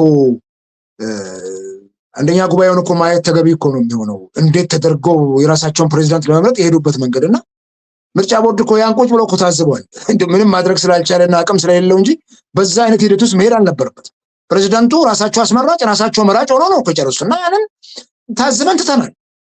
ለዛ ብትበው የውስጥ እንኳን የራስን አባላት አለማመን በተፈጠረበት ሁኔታ እንዴት ነው ዝንጉርጉር የሆነውን መላውን ኢትዮጵያ ማመን የሚቻለው? ከዚህ በዘለለ እኔ መንግስት ምናልባት ባለፈው 6ኛው ሀገራዊ ምርጫ ሲሻገር አንድ የተነሳ ኮሮና ነበር። እሱን በተመለከተ ህገ መንግስቱ ላይ መውጫ ጠፍቶ የህገ መንግስት ትርጉም ተሰጥቶት በፓርላማ ፓርቲዎችን በየራሳችን ውይይት አድርገን ግብአት ሰጥተን በዚህ መልኩ መሆን አለበት ተብሎ ምክንያቱም እስርስር ስላለ ህገ መንግስቱ መውጫ መንገድ ስለሌለው ያ ተደርጎ ነው የተሻገረው። የዛን ጊዜም በኮሮና ከዝ ተሳበበ እንጂ ብልጽግና በሰዓቱ በሁለት እግሩ ቆሞ መሄድ የማይችል በመሆኑ ችግር ስላለበት ቶሎ ብሎ ያችን 1 ዓመት በማራዘም የሚመቻቹ ሁኔታዎችን ማስተካከል ስለነበረበት ያን አድርጓል። ኮሮናው ጥሩ ምክንያት ሆኖታል። ደን ከኮሮናው እኮ የባሰ ነው አሁን ደግሞ ጦርነቱ ማንንም ሰው ነው ይበላው። በዚህ መልኩ አገር እንዲህ አይነት ችግር ውስጥ እያለች መንግስት ምርጫውን ማድረግ አለብን ብሎ ነው አሁን ግትር አድርጎ ያዘው። ደግሞ እኮ የሚገርመው ፍሌክሲብል ሆኖ እንኳን ከግንቦት 24 በኋላ ባይመቹ ተብሎ እኮ ይተላለፋሉ። ነው በቃ ግንቦት 24 ልክ የእግዚአብሔር ቃል የመጽሐፍ ቅዱስ ቃል አደረጉት። ይሄ ማለት ቶሎ ምርጫ ያለባት ኢትዮጵያ ዓለም ያውቀዋል። ቶሎ ከላዩ ላይ እንደ ጦስ ዶሮ ወርውሮ በዓለም ፊት ምርጫ አድርጎ ተመረጠ የሚባለው ነገር ነው መንግስት የሚፈልገው። ቅድም ያነሳው ሐሳብ አለ። ምዕራባውያን ያቆሙ ጓዳ ጎድጓጃችንን ያውቃሉ። ምን ይሰራሉ? ኤምባሲዎቹ የፖለቲካ አታሺዎች ምን ይሰራሉ? በደንብ እኮ ነው የሚያውቁት። የትኛው ኤምባሲ ነው የትኛው ሀገር አምባሳደር ነው የኢትዮጵያ አሁን ያለችበትን ችግር የማያውቀው? ምርጫው እንዴት እየተደረገ እንደሆነ እኮ በደንብ ነው የሚያውቁት። በጣም በርካታ የሴኩሪቲዎች እኮ እነሱ እጅ ነው ያሉት። እንዲያውም ከኛ በተሻለ መልኩ እነሱ አያውቁም። በደንብ ነው መረጃው የሚደርሳቸው። በደንብ አላቸው መረጃው። ይሄንን ይታዘባሉ እኮ ያያሉ እነሱ። ነገር ግን መንግስት በዚህ ደረጃ ላይ እዚህ ምርጫ ላይ የጣበቀው የፖለቲካ ፓርቲዎቹን ፈርቶ ነው እንዳትል፣ ማን ነው እሱን አሸንፎ ስልጣኑን የሚቀማው? የትኛው ፓርቲ አቅም ኖሮት ነው እሱ ተገዳድሮ ከጥግ እስከ ጥግ ተወዳድረው እሱን የሚያሸንፈው ማን ነው? ይሄ አይታሰብም። የትስን ምን ያክል እጩ እንዲያቀርቡ ምን ያክል እጩ ሳቀርቡ ምን ያክል ሄደው ማን ፈቅዶላቸው መጀመሪያስ የፖለቲካ ምህዳር ውስጥ እንደልባቸው እንዲጫወቱ ማን ፈቅዶላቸው? የታች ያለው የብልጽግና ካድሬ ይፈቅዳል? ዘሴንቱ የወያኔ ዘመን እኮ ነው። አሁንም ታች የማፈን የማሳደድ የመግደል የማራወጥ የማሳደድ ሐሳብ የተያዘውና ቤት በኩል ህዝቡስ እንዴት ነው ነፃ ሆኖ የሚመርጠው? ሰሞኑን ካድሬዎች እየዞሩ በየቤቱ የህዝቡ ፓርቲ ካድሬዎች ካርድ እንዲያወጣ ህዝቡን ያስገድዳሉ። አይችሉም። ትናንትና ምርጫ ቦርድ ወይዘሮ ሜላትወርቅ ተናግራለች። እኔም ኢንተርቪው ይቻላል ሌሎች ሚዲያዎች ላይ አይችሉም። እኔ ስፈልግ ነው መመርጠው ስፈልግ ነው መመረጠው። በግድ ናና ካርድ አውጣና ምረጥ የሚለኝ አካል ነው መብት ነው መምረጥ አለመምረጥ። ይሄንን አስገዳጅ ሁኔታ ፈጥረው ሰዎችን ህዝቡን ማዋከብ የለባቸው። በርካታ የሆኑ ተጽዕኖ ነው የሚያደርሱባቸው። በተለይ የመንግስት ሰራተኛውማ በእጃቸው ላይ ስላለ ወደ ደምጠላ ሄሮ ተመዝግበው ካርድ ያወጣል። አለዚያ ደሞዙን አያገኛትም። አለዚያ የሚደርስበት ችግር የከፋ ነው የሚሆነው። በጥቃቅንና አነስተኛ በሴፍቲኔት የተደራጁትን ተዋቸው። እነሱ የሱ ናቸው። መጀመሪያ ባለፈው ዓመት የተመረጠው በእነሱ ናቸው። እነሱ ናቸው። አሁን 17 ሚሊዮን የሚባሉት 18 ሚሊዮን ተመዝግበዋል የሚባሉትን አይ ቲንክ 99% እነሱ ናቸው። ምክንያቱም ገዢው ፓርቲ ቀድሞ እንዲመዘገቡ ነው የሚያደርጋቸው። የነሱ ህይወት ያለው የነሱ እንጀራ ያለው የነሱ ዳቦ ያለው የገዢው ፓርቲ እጅ ላይ ስለሆነ ከዚህ በዘለለ ግን ሌላው ማህበረሰብ የምርጫ ቦርድ ስልጣን ነው ምረጡ ማለት እውነት ነው የምልህ። ምርጫው ዲሞክራሲያዊ ቢሆን እኮ እየተሰባበርን ሄደን እኮ እንመርጣለን። አቶ መለስ 97 ምርጫ ላይ የአዲስ አበባ ህዝብ ከሌሊቱ 9 ሰዓት 8 ሰዓት ተነስቶ ለምርጫ ሲሰለፍ ምንድነው ያሉት እሳቸው? በምርጫው ወቅት የአዲስ አበባ ህዝብ ኢህአዴግን ለመጣል ከሌሊቱ 9 ሰዓት ወጥቶ ተሰለፋለ። እንዲህ ነው አየህ፣ እንትኑ ሲኖር ዲሞክራሲ ነው ስትጓጓ ይሁን እኔ የምመርጠው እኛ የምንመርጠው አካል ሲጠበል ስትጓጓ ዲሞክራሲ ሲኖር ይሄ ጉጉት ነው ያለብህና አሁን የምናየው ችግር ግን ከምርጫ ቦርድ ስልጣን በላይ የሆነ ነገር ሁሉም ነገር ያለው በገዢው ፓርቲ እጅ ነው። ገዢው ፓርቲ ያልተስማማበት ጉዳይ በፍጹም አይተገበርም። የማንንም ምክርም አይሰማም። አማካሪም እኮ አለው ገዢው ፓርቲ። አማካሪዎችን የሚሰማ አይመስለኝምና ኢቭን ምርጫው ይቅር ይለፍ ችግር የለውም። ብልጽግና ምርጫም ሳይደረግ 1000 ዓመት መግዛት ከቻለ 1000 ዓመት ይግዛ። አገሪቱ ግን ከጦርነት አዙሪት እንድትወጣ መንግስት ትልቁን ኃላፊነት ለምርጫ ሲል ሳይሆን ለህዝቦች ደህንነት ሲል ለአገር ደህንነት ሲል ማድረግ የለበትም። ለምርጫ አይደለም እኮ ህግ የሚያስከብረው ለህዝቡ ለአገር ደህንነት ለቀጣይነት። ይሄንን ማድረግ ሳይችል ቀርቶ አሁን ምርጫ ቦርድ ይሄ ስልጣን አለው። ፓርቲዎቹም እኮ ስልጣን አላቸው። እምቢ ብለው እኮ አንወዳደርም አንገባም ምርጫ ውስጥ ማለት ይችላሉ። ይሄን እንኳን ለማድረግ የሚያስችል እንትን የለም። ይፈራል ሁሉም ሰው። ምክንያቱም በኋላ የመጣው ኮንሲኩዌንስ በህይወትና በህልውና ላይ ስለሚመጣ ይሄንን በደንብ ሊታመንበት ወይም ሊታወቅ ይገባል የሚል እምነት ነው ያለ። ምክንያቱም እኔም ካንተ ጋር ስናገር እዚህ እንደልቤ ይሄን ያክል ከኋላ የምተማመንበት ታንክና መድፍ ኖሮኛል። ፈጣሪን አምኜ ነው። ከፈጣሪ ቀጥሎ ህገ መንግስቱ ሐሳብን በነፃነት የመግለጽ መብቴን እጠቀማለሁ ብዬ ነው። እሱን ኤክሰርሳይዝ እያደረኩ የሞት ከሆነ ዋይ ኖት አሁን ለምን አልሞትም?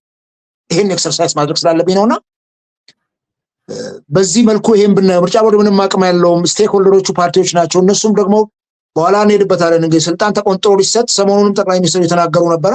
እሷም ታጓጓለች። መጥፎ ናት ስልጣን፣ ክፉ ነገር ነው። ግን ሌላው እዚሁ አያይዘን እንድናየው ወደሱም ሐሳብ እንመጣለን። በሰላማዊ መንገድ የሚንቀሳቀሱ የተቃዋሚ ፓርቲዎች እንደዚህ ተስፋ አስቆራጭ የሆነ መግለጫዎችን እየሰጡና ራሳቸውን ከምርጫ ለመውጣት የሚያስቀምጧቸው ሁኔታ አለ። በእርግጥ መሬት ላይ ያለ ሀቅ ነው፣ ስህተት ነው የምንለው አይደለም። በሌላው መንገድ ደግሞ የታጠቁ ኃይሎች ደግሞ ምርጫው መካሄድም የለበትም፣ በዚህ ምርጫ ሂደት ውስጥ የሚንቀሳቀስ ማንኛውም አካል ላይ እርምጃ እንወስዳለን እያሉ ነው ያሉት። መንግስት ደግሞ በአደገኛ ግትርነት ውስጥ ሆኖ ምንም አማራጭን በማይሰጥ መልኩ ይህን ምርጫ ካላካሄድኩ ሞቼ እገኛለሁ በሚል ሽምጥ እየጋለበ ይገኛል። በዚህ መሀል ላይ በወጣቶች ወይም በተተኪ ትውልድ ላይ በምርጫ ሂደት በዲሞክራሲ ሂደት የሚደረጉ ለውጦች ላይ እጅግ ተስፋ አስቆራጭ የሆነ ምስልና አስተምሮት ሲይዞ አይመጣም ወይ? ለመጪው ትውልድ አሁን ያለንበት የፖለቲካ ሂደት ምን ያተርፍልናል እንደ ሀገር?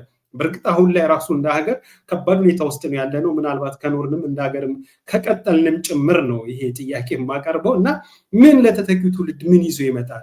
በቃ የፖለቲካ ሐሳብን አማራጭን በኃይል ብቻ መፍታት የሚቻል ምክንያቱም ከመንግስት አደገኛ ግትርነት በተነሳ የታጠቁ ኃይሎች ደግሞ በመንግስት አደገኛ ግትርነትና መንግስት መር በሆነ ምክንያት ባስገዳጅ ሁኔታ የገቡበት ጦርነት አለ እነሱም የሚያቀርቧቸው ምክንያቶች አሉ የተቃዋሚ ፓርቲዎች ደግሞ በሰላማዊ መንገድ ተንቀሳቅሰን ለውጥ እናመጣለን የሚሉት በዚህ መሃል እንዲሆኗልና ስጋት ላይ ነንና በዚህ ከቀጠለ ምርጫውን ለመሳተፍ እንቸገራለን ያሉ እንደሆነ ይሄ እንደ ሀገር አደገኛ ተስፋ አስቆራጭ ሆነና ሁሉም ነገር በጉልበትና በኃይል የማድረግ የማስፈጸም የማስቻል ልምምድን ይዞብን አይመጣም ወይ እንደ ሀገርስ ምን አይነት ኪሳራ ይዞብን ይመጣል ይሄ ነገር በተለይ ለተተኪው ትውልድ ከዲሞክራሲ ልምምድ አንፃር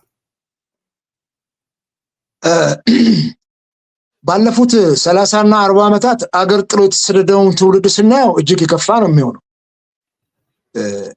የአፍሪካ መሪዎች አምባገነን በሆኑ ቁጥር አህጉሪቱን ወጣቶቹ ለቀው ወደ ምዕራቡ ዓለም ይሰደዳሉ እኛ ሀገርም ኢትዮጵያውያን በርካቶቹ የውቅያኖስ ላይ የአውሬ ቀለብ ሆነዋል በየበረሃው ወድቀዋል አሁንም አልቆመም አሁንም የሀገር ውስጥ መፈናቀልም እንዳለ ነው የሚሆነው አሁን ትግራይ ባለው ሁኔታ በጣም በርካታ የትግራይ ወጣቶች ወደ አዲስ አበባ እየፈለሱ የመጡ ነው በከፍተኛ ቁጥር ገባ ትውልዱ ምንድነው የሚወርሰው ከዚህ ትውልዱ ትውልዱ ጆሮውን ለመንግስት ይሰጣል ወይም መንግስት አለን መንግስት ያስተዳድረን ነው እፎይ ይላል የመንግስት ትውልዱ ተስፋ እየቆረጠ መጥቷል ምንድነው የሚማረው ከኛ አገሩን ይጠላል ፖለቲካውን ይጠላል ፖለቲካ የሚለው ነገር ትውልዱን እንዴት እንደሚያንገሸግሸው መስማት አይፈልግም ምርጫም የፖለቲካው አንዱ አካል ስለሆነ ይሄንን መስማት የማይፈልገው ለምንድነው የሚያያቸው ሁኔታዎች በጣም በርካታ የተሳከሩ ሁኔታዎች ስደቱ መከራው ስራ አጥነቱ ኑሮው ችግሩ የቤተሰብ ጫንቃ ላይ 20-30 ዓመት ሞልቶት የሚቀመጥ ትውልድ ነው ያለው መሄጃ መፈናፈኛ የለው ከዩኒቨርሲቲ ግራጁዌት አድርጎ ምንም የስራ ጆብ ኦፖርቹኒቲ የሌለበት እንግዲህ ትልቁ ስራኛ እኛ ሀገር ላይ ወታደር መሆን ነው ትልቁ የስራ መስክ ወታደር ትሆናለህ እሱ የስራ መስክ አለ እኔ በዚህ ሁኔታ ትውልዱ ነገ ኢትዮጵያን የሚረከበው ትውልድ እንዴት አድርገን የምናሳድገው ትውልድ ነው ከራሳችን ልጆች እኮ ነው የምናየው ይሄንን እንዴት አድርጎ መንግስት እንዳሰበው አላቅም ስልጣን ላይ መቆየት እስከሚገባው ይቆያል እኮ ዘላለም አይሆንም እንጂ ምርጫ ላይ መሪዎች ይቆያሉ የተወሰነ ጊዜ ፈጣሪ አድሎን ቢሆን ኖሮ በራሳቸው ጊዜ ነው ብለው ስልጣን የሚለቁ መሪዎች ብናገኝ ወይም በቃን ወይም ህገ መንግስታችን ላይ ፕሬዚደንሻል ሆኖ የምርጫ ስርዓታችንም ፕሬዚደንሻል ሆኖ ፕሬዝዳንቱ የጊዜ ገደብ ተቀምጦለት በጊዜ ገደብ ስልጣኑን የሚለቅበን ወይል ስጥሩ ነው ነገር ግን አሁን እኮ ስልጣኑ ገደብ የለውም እድሜ ልክም ሊሆን ይችላል አቶ መለስ ዜናዊ 20 ምናምን ዓመት ነው የመሩት 23 ዓመት ነገ ዶክተር አብይም በዚሁ ህገ መንግስት የምንቀጥል ከሆነ ያነከሰን 30 ዓመት ሊገዙ የሚሞክሩ ሲወታቸው እስካለ ማን ይከለክላቸው በዚህ አይነት መልኩ ትውልዱን ተስፋ እናስቆርጠዋል ትውልዱ ስለ ፖለቲካ ስለ ሀገር ያለው ስሜት ያቆለቆለ ነው የሚሆነው ምክንያቱም እቺ ሀገር ለሱ ማትመቸው ከሆነ መንግስት ምቹ ሁኔታ ለወጣቱ የማይፈጥር ከሆነ ይህ ወጣት ስደትን ነው የሚማረው ታያለ በየጊዜው አሁን በቅርብ እንኳን የመን ውስጥ ወደ የመን ሲሄዱ ውቅያኖስ ላይ እንትን ራት የሆኑትን ወጣቶች እያየን ነው ያለው ከጀልባ ከምን የተገለበጡና እንደዚህ አይነቱ አሳር የበዛበትና ዜጎች በእግርም በየብስም በምንም አገር እየለቁ የሚወጡት ከዚህ ተስፋ መቁረጥ የተነሳ ነው ይሄንን ግምቱ ስናስገባ መንግስት እንዴት አይነት አገር ለሚቀጥለው ትውልድ ያሻግራል ይሄ በጣም ጥያቄ ውስጥ የሚገባ ጉዳይ ነው ያዘነ የቆዘመ ልቦ የተሰበረ ሞራል የሌለው ሞራሉ የላሸቀ ትውልድ ነው እየተፈጠረ ያለው ይሄ ደግሞ ትልቁ የመንግስትም እንከን ነው ምክንያቱም በሰላማዊ እንኳን መንገድ ተንቀሳቅሶ ስራ እንዳይሰራ የሀገሪቱ ሰላም ደፍርሶ ታያለ በየቦታው የሰራው ስራ ያመረተው ምርት ሲወድምበት ገበሬው ያረሰው የገነባው ሲፈርስበት ማረፊያ ሲያጣ መንግስት በራሱም የልማት ፕሮሰስ መቀመጫ ሲያሳጣው ትውልዱን ሰርቶ እንኳን እንዳይኖር ጎመንና ሽንኩርት ቲማቲም ቸርችሮ እንኳን ኑሮን እንዳይደጉም በዚህ ደረጃ ጫና ውስጥ ያለ ማህበረሰብ ምን ለነገው ትውልድ ምን ያሳት ተሰዶ ሌላው ሀገር ላይ በስደት መኖርን ነው የሚመርጠው ወደ ሱዳንም እኮ ይሰራል ሱዳኖች ወደኛ ይሰራሉ እኛዎቹ እኛ ደግሞ ወደ ሱዳን እንሰዳለን በዚህ አይነት ቀጣምባሩ በጠፋውበት ሁኔታ ውስጥ መንግስት እቺን ሀገር በዚህ ምርጫ አስተካክላለሁ ማለት በፍጹም የህልም እንጀራ ነው የሚሆነው። የቁም ቅዠት ነው። የሙሴን ዘመን መና ከሰማይ መጠበቅ ነው። ከዚህ አንፃር እኔ የሚቀጥለው ትውልድ በጣም አሳዛኝ ትውልድ ነው። በጣም የኛ ልጆች አሳዛኝ ናቸው በጣም። ለልጅ ልጆቻችን አገር ማውረስ በሚያስችል ቁመና ላይ አይደለም ያሉትና ይሄ በጣም ከወዲሁ አርቆ የሚያስተውል መሪና መንግስት ካለን ከወዲሁ ስለ ሀገር ማሰብ ተገቢ ነው የሚሆነው፣ ስለ ትውልዱ ማሰብ። መልካም። ሌላው በዚህ በምርጫ ሂደት ውስጥ ሁለት ሐሳቦችን ደግሞ ላንሳ። አንደኛው ምንድነው የተቃዋሚ ፓርቲዎች ታጣቂ ኃይሎች በመንግስት በኩል ያየነው አለ። ይህ እንዳለ ሆኖ በራሱ በመንግስት በኩል ለምሳሌ በአማራ አካባቢ ባለው የምርጫ ሂደት ውስጥ የመንግስት ተመራጮች ከተመስገን ጥሩነህ ጀምሮ ከትውልድ ቀያቸውና አካባቢያቸው ሸሽተው ጥገኝነትን ባህር ዳር ላይ ጠይቀው የባህር ዳር እጩ ሆነው ነው የቀረቡት። የመንግስት ተሿሚዎች ራሱ የመንግስት ሹመኞች ራሱ በምርጫ ሂደት ውስጥ ሰላም ስላለመኖሩ እንደ ሀገር የገጠመ አስቻይ ሁኔታ አለመኖሩ አንዱ ማሳያ ይሄ ነው። ከሰሞኑ በአማራ ክልል ያሉ ትልልቅ ባለስልጣናቶች ካሉበት ቀዬ መንደር ከተወለዱበት አካባቢ ማህበራዊ መሰረቴ ነው ከሚሉበት ስፍራና መንደር ሸሽተው መሀል ከተማ ላይ ራሳቸውን እጩና ተወዳዳሪ አድርገው እያቀረቡ ነው ያሉት። በኦሮሚያም ልክ እንደዚሁ የበረደበት ግን ታች ያለው ግን ሌላው የዚህ ገፈት ቀማሽ እንዲሆን በመንግስት በኩል ትዕዛዝ ተሰጥቶ ያ እየተከናወነ ነው ያለው። በዚህ ጉዳይ ላይ ያለ አስተያየት ምንድነው? አንድ ይሄ ነው። ሁለተኛው ደግሞ ከዚህ ምርጫ ሂደት ደግሞ የተቃዋሚ ፓርቲ ነን የሚሉ የይስሙላዎች በሀገር ውስጥ ያሉ አሉ። ለመንግስት በጣም ቀንደኛ ደጋፊ የሆኑ በሀሳባቸውም በተግባራቸውም በምርጫ ፉክክራቸውና ሂደት ውስጥ በሚያደርጓቸው ንግግሮች ሁሉ ያየናቸው የታዘብናቸው አሉ።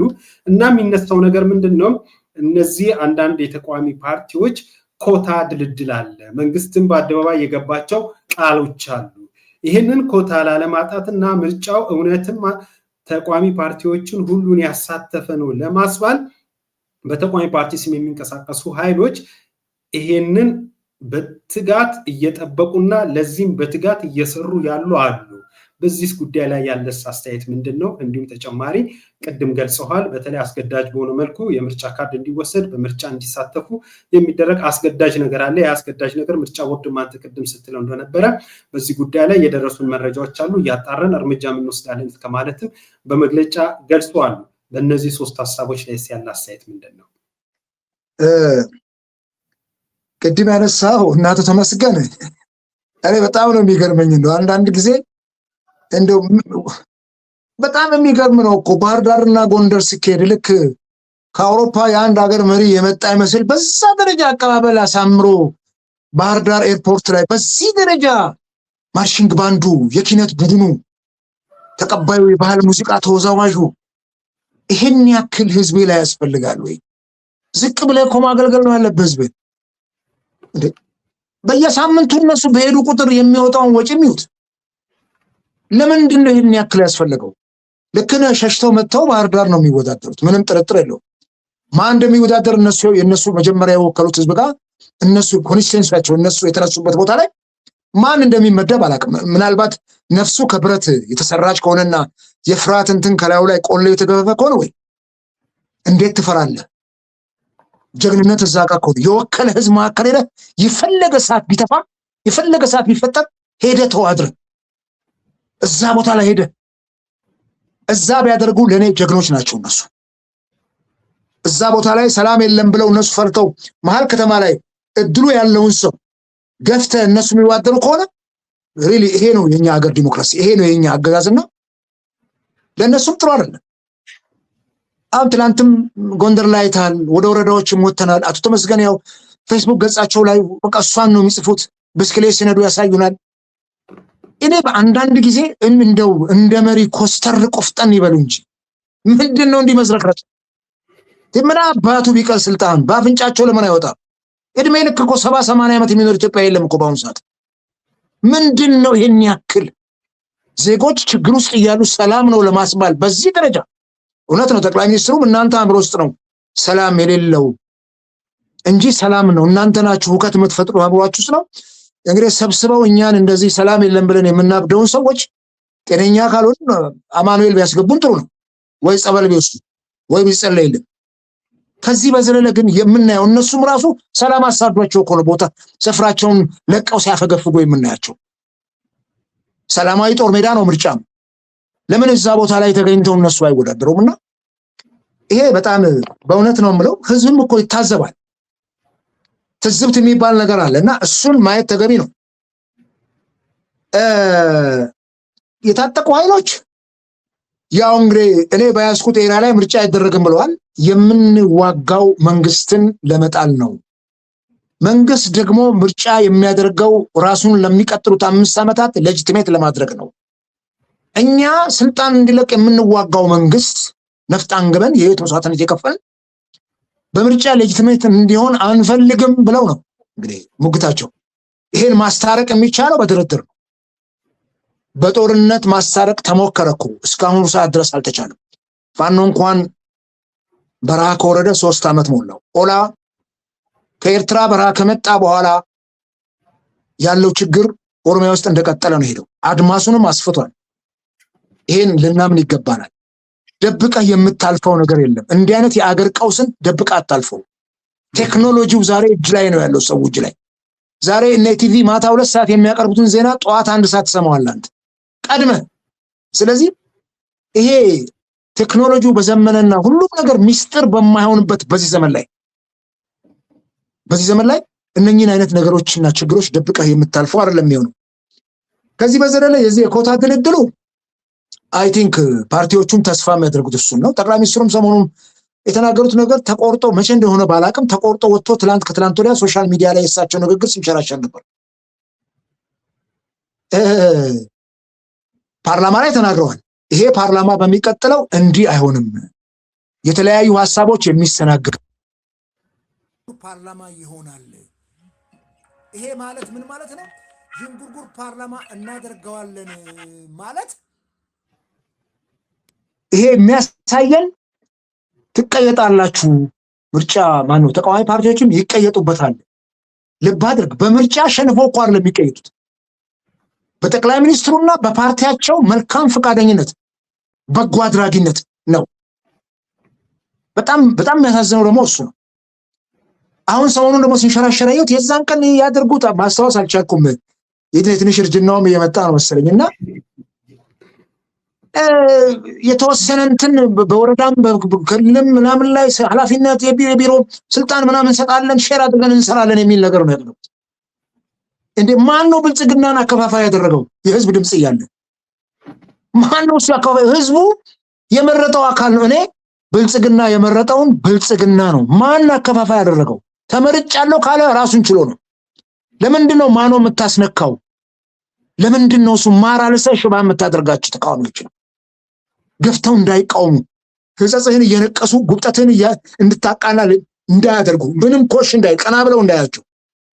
በእውነት እንዲህ አይነት ፖለቲካ ኢትዮጵያ ውስጥ ነው ያለው። ሌላው ዓለም ላይ በመደመር እሳቤ ከሆነ ውሃና እሳት አንድ ላይ አይደመርም። በመደመር እሳቤ ሁለት ነገሮች ተቃዋሚ ፓርቲዎች ያስፈለጉበት ምክንያት ገዢው ፓርቲ መረን ወጥቶ ልጓሙን ስቶ ፍሬኑን በጥሶ አገር ችግር ውስጥ እንዳይከት ያስፈልጋሉ ተቃዋሚዎች። የተቃዋሚ ፓርቲ ትልቁ ሚናው ዋነኛው ሚናው እኮ ከስልጣን ከመያዝ ባሻገር ለስልጣን ከመወዳደር ባሻገር ስልጣን ላይ ወጣውን መንግስት ህጸጹን እየነቀሱ እግር በእግር ስህተቱን እንዲያርም እየተቹ ለህዝብ እያጋለጡ ይሄን ስራ መስራት ነው። ይሄ ነው በፖለቲካ ፊሎሶፊ፣ ይሄንን ነው በፖለቲካ ሳይንስ ስናነብ የምናውቀው። ስለዚህ ይሄንን ማድረግ የሚችሉ ፓርቲዎችን ሽባ አድርገው ስልጣን አሰጣቸው፣ የተወሰነች ወንበር ላይ አስቀምጣቸው ዱዳ ማድረግ፣ እንዳይናገሩ አንደበታቸውን መያዝ፣ ቀና ብለው እንዳይሉ አይናቸውን መጋረፍ ተገቢ አይደል። ይሄ የዲሞክራሲ መገለጫ ማለት የዲሞክራሲ ምህዳሩ ሰፍቶ እነሱም ታትረው አድገው ሰርተው ፖለቲካ ምህዳሩ ሰፍቶላቸው ወደ ስልጣን የሚወጡበት መንገድ መመቻቸት ነው እንጂ ያለበት ብልጽግና ህዝብ መርጦኛል ብሎ በሰጠው። በጣም የሚያሳፍረው ደግሞ ብልጽግና የሚወዳደርበት ቦታ ላይ እሱ የሚፈልጋቸው ተቃዋሚ ፓርቲዎች ፓርላማ ወይም ክልል ምክር ቤት እንዲገቡ ከፈለገ እሱ እጩ አያቀርብም። እዛ ቦታ ለነሱ ይለቅላቸዋል። አየህ እንዲህ አይነት የወረደ ሳቦታጅ። ባለፈው ዲያቆን ዳንኤል ክብረት በዚህ ነው ምርጫ ወረዳ 28 ላይ ዶክተር ባንቲ ጌታ አምራትን አሸንፎ ፓርላማ የገባው። ነውር ነው በጣም። እኔም አንድ ሯጭ የኢትዮጵያ ሯጮች ለኬንያ ለቀው ወይም የኬንያ ሯጮች ለኢትዮጵያ ለቀው መሙ ላይ ተዋድረው እንዲህ አይነት ነገር እኮ ነው ይሰራሉ። ይሄ በእውነት ነው የሚል ለመንግስትም ጥሩ አይደለም። የፓርቲ ፖለቲካውንም ያቀጨጨዋል። ፓርቲዎች ይህን ከለመዱ የአባላት ማብዛት የመዋቅር ማብዛት ስራን አይሰሩም። በየአመቱ እነሱ ብቻ እዛች ስልጣን ማማ ላይ እንዲወጡ ይፈልጋሉ። ሌላ ተቀናቃኝ እንዲመጣባቸውም አይፈልጉም። ከነሱ የሚሻል ሰውም ወጣቱን ትውልድም ወደፊት አያመጡም። ስለዚህ ይሄን አይነቱን አካሄድ መንግስት እንዴት እንዳየው አላውቅም። ምናልባት ለሱ የእድሜ መራዘም አገር ውስጥ ያሉ ፓርቲዎች ያውቁኛል ብሎ ሲያስብ እነሱ የሚያመጡበትን ተጽዕኖ የሚያሳድሩበትን ችግር ለመቅረፍ ከሆነ ይሄን እርምጃ ወሰደው አገር ነው የሚገለው፣ መንግስት ፖለቲካው ነው የሚገለው፣ ምህዳሩ ነው የሚያጠባውና እኔ ይሄ በዳረጎት የተገኘ አቁማዳ ተይዞ የተለመነ ስልጣን ይመስለኛል። አቁማዳ ተይዞ እንደ ቆሎ ተማሪ የተለመነ ስልጣን ምናልባት ጥቂት ሰዎችን ከርስ ሊሞላ ይችላል። እነሱ ከርሳቸውን ሊሞሉበት ይችላሉ። የስልጣን ማማ ላይ ቁጭ ብለው ኑሯቸውን ሊያመቻቹ ይችላሉ። ለኢትዮጵያ ህዝብ ግን የሚጠቅመው ነገር የለም። ይሄ መሞዳሞድ ነው። this is corruption, completely corruption ነው። በስልጣን ላይ መባለግ ነው እና ይሄን ማድረግ የፖለቲካ ምህዳሩን አስፍቶ ፓርቲዎች እግር አውጥተው እንደሄዱ አማራጭ ሆኖ ለኢትዮጵያ ህዝብ እንዲቀርቡ ማድረግ ነው። ትልቁ የፖለቲካ ምህዳሩን አስፍቶ ይሄን ማድረግ ነው። እኔ የምልህ አንድ ህፃን ልጅ እኮ አንተ አንጠልጥለህ በ6 ወር ወይም በ3 ወሩ በእግሩ አቁመ ስላንድ ገደገድከው እኮ በእግሩ አይሄድም። ግራጁዋል ጊዜውን ጠብቆ እኮ ነው፣ ኢቮሉሽኑን ጠብቆ ነው በእግሩ የሚሄደው። ከዛ በኋላ እኮ ነው ትልቅ ሰው ሆኖ በሳይ መሰርተው። ፓርቲዎቹን እንዲህ ማሳደግ ይቻላል ከታሰበበት፣ ለፖለቲካውና ለአገር ከታሰበ፣ ለዲሞክራሲ ከታሰበ። ከዚህ ውጭ ግን ከ130 ሚሊዮን የ3 እና የ4 ፓርቲ አመራሮችን ተቃዋሚ ፓርቲ አመራሮችን 15 20 ስልጣን ላይ ስለወጣ የፖለቲካ ምህዳሩ ሰፍቷል ተብሎ በዚህ ደረጃ አታምሩ ይደለቅ ይፈልጋል እንዴ? በጣም ትልቁ ስህተት ደግሞ እሱ ነውና እሱ ላይ እኔ ብልጽግና ቆም ብሎ ባያስብ በጭራሽ የኢትዮጵያን ፖለቲካ ወደ ገደል ባይከተው፣ የተቃውሞን ጎራ ሽባ አድርጎ ባያፈዘው። ለዚህ እኮ ነው አየህ ወደ በረሃም ትጥቅ ይዘው እኮ የሚወርዱት። አየህ እንዲህ ፀጉር እያሻሸ እያደባበስክ በጓሮ በኩል እያጎረስክ እንጀራ ብልተህ የዲሞክራሲ እንትኑ ጠቦ ህዝቡ ስቃው ሲገባ አየህ እምቢኝ ብሎ የሚያፈነግስ ሰው ታገኛለህ።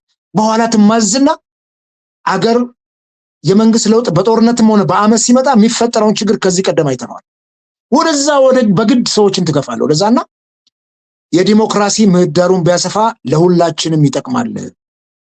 የሚሰደዱ መሪዎችም ወደፊት አይኖሩንም። በአገራቸው ጡረታ ወጥተው እንደሌላው ዓለም አብረውን የሚኖሩ መሪዎችም ይኖሩናል።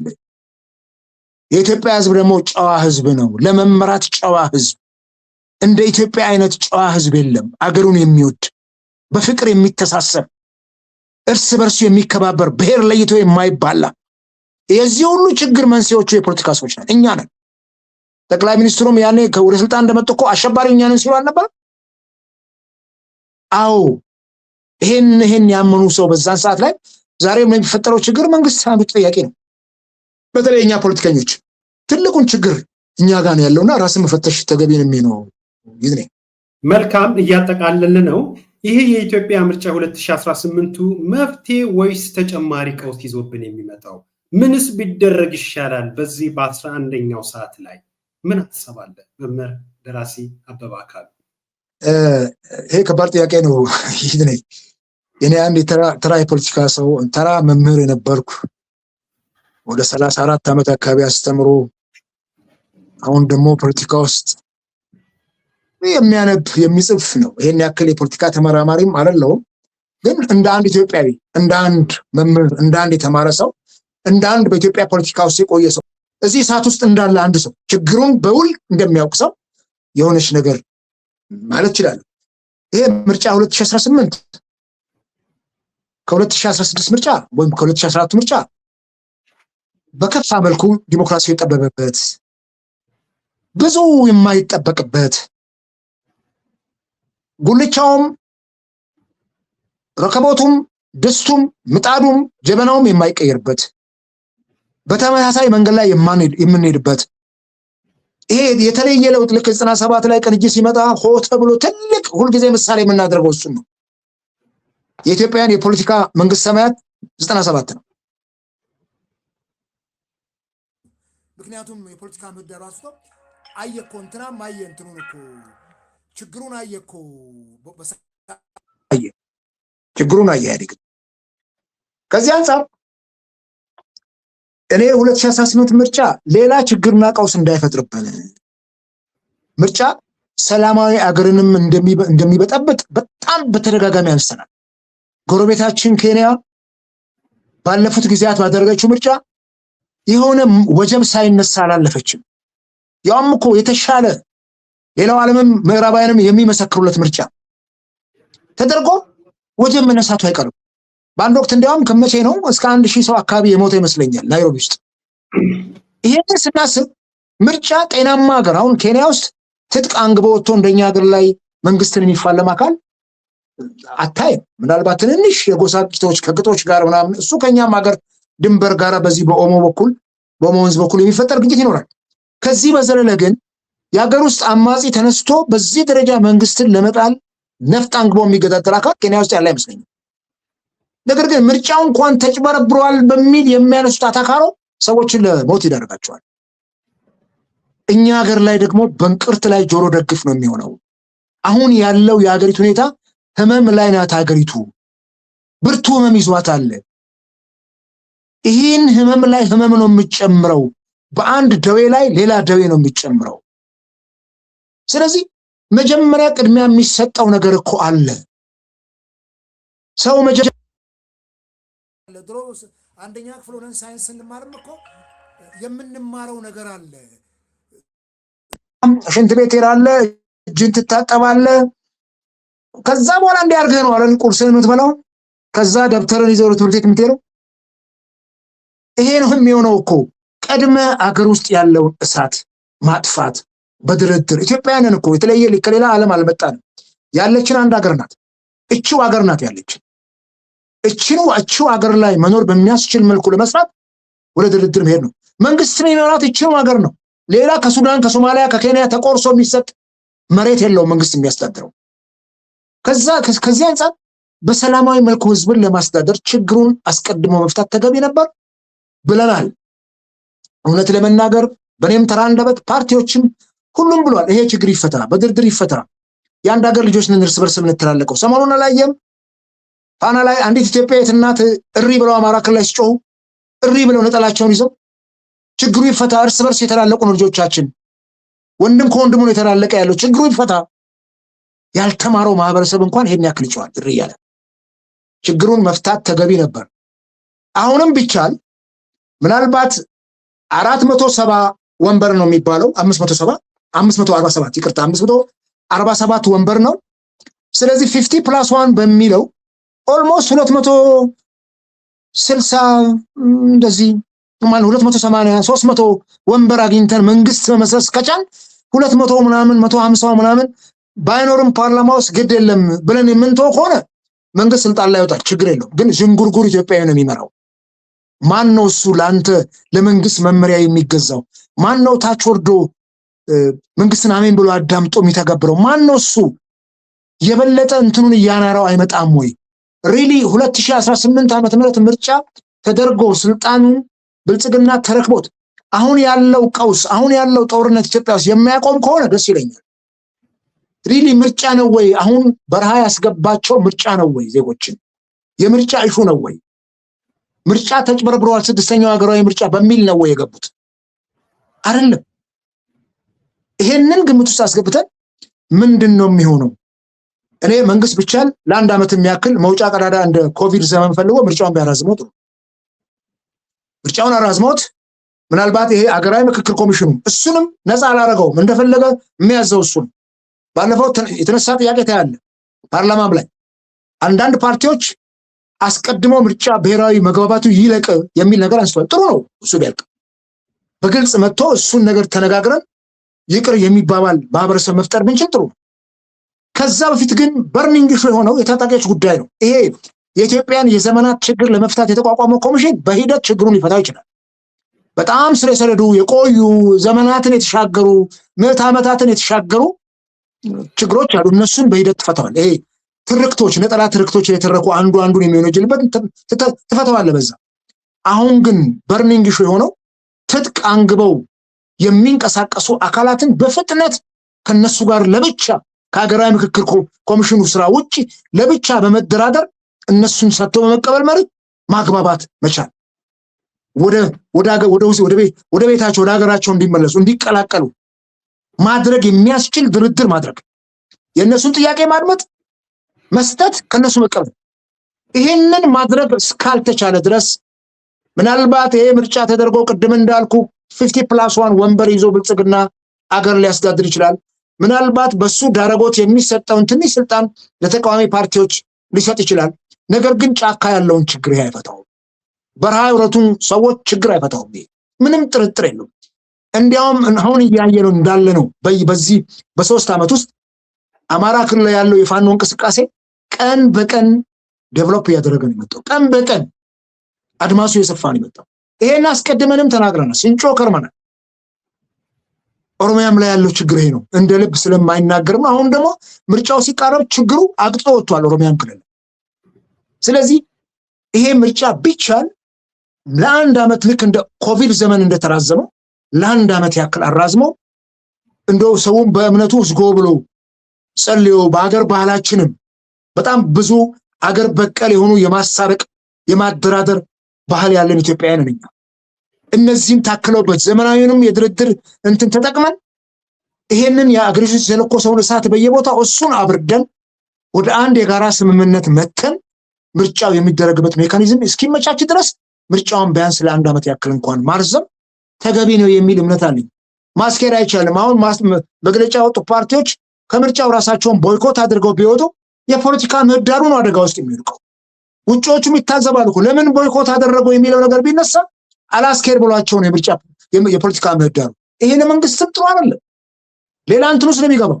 ስለዚህ ይሄንን በመገምገም ለምንድነው እሱ እንደ አንድ ኢትዮጵያዊ መስማማት ያቃተን የሚለው ቁጭ ብለን ለመነጋገር ምርጫው ቢሻገር መልካም ነው። ምናልባት ባለፈው በኮቪድ ምክንያት እንትን ሲል አንዳንድ ፖለቲከኞች መንግስትን በሰዓቱ አስፈራርተውት ነበር። ከመስከረም 25 በኋላ መንግስት የለም ምናምን የሚለው ያንን ነገር ፈርቶት ከሆነ የፖለቲካ ዓለም ላይ ሀገር እየመራ ፈርታ አይሆንም።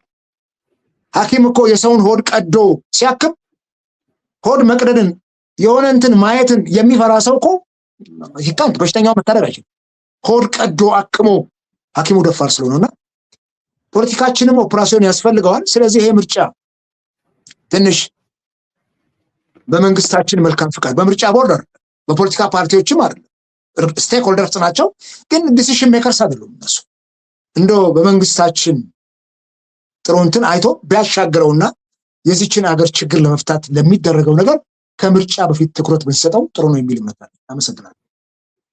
እጅግ አድርጌ አመሰግናለሁ። መምህር ፖለቲከኛ እንዲሁም ደራሲ አበባ አካሉ የኢትዮጵያ ምርጫ 2018 መፍትሄ ወይስ ተጨማሪ ቀውስ በሚል ባነሳናችሁ ርዕሰ ጉዳይ ለሰጠው ማብራሪያና ትንታኔ በነጋሪት ቲቪ ተመልካች አድማጮች ስም እንዲሁም በእኔም ስምም ጭምር እጅግ አድርጌ አመሰግናለሁ። ክብረት ይስጥልኝ አበበ። አሜን።